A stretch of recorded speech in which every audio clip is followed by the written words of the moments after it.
Hey guys, this is Comic Uno, and today I'm doing a review for Spider-Man issue 13. And before I start talking about this issue, just want to give you guys a couple updates. Of course, I have Comic Uno episode 182, and that show will review all the comics I read this week in one show. So the exclusive comics for that show will be in the description below, and the episode will be annotated. And guys, if you could go check out my Kickstarter for my comic book, Like Father, Like Daughter, that'd be awesome. That's also annotated. But let's start talking about Spider-Man issue 13.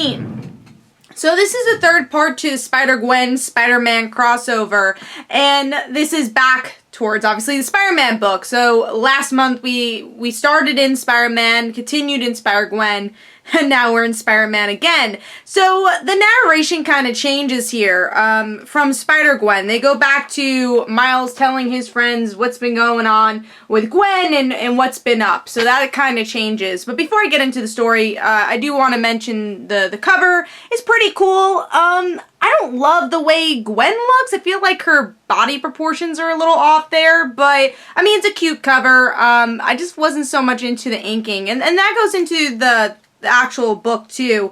I feel like the backgrounds are pretty bland. I didn't really like this grainy inking in the background, so I like Pichelli's artwork usually, but I'm just not liking her style for this particular Spider-Man book, even though I really liked her style for the Miles Morales Ultimate Spider-Man books. So going into the story though. With this issue, like I said, the narration kind of changes back to Miles explaining to his friends what happened, and it kind of feels a bit jarring because you have Spider-Gwen where it's just like this regular narrative, and now here we go back to the other narrative, so it kind of feels weird within the crossover. If it wasn't a crossover, that would work because you'd have part 1 and part 2 would do this, but since they didn't do the same style in Spider-Gwen or Gwen telling her friends about stuff, it kind of feels weird to have that. Again, I think that should have just been for the opener.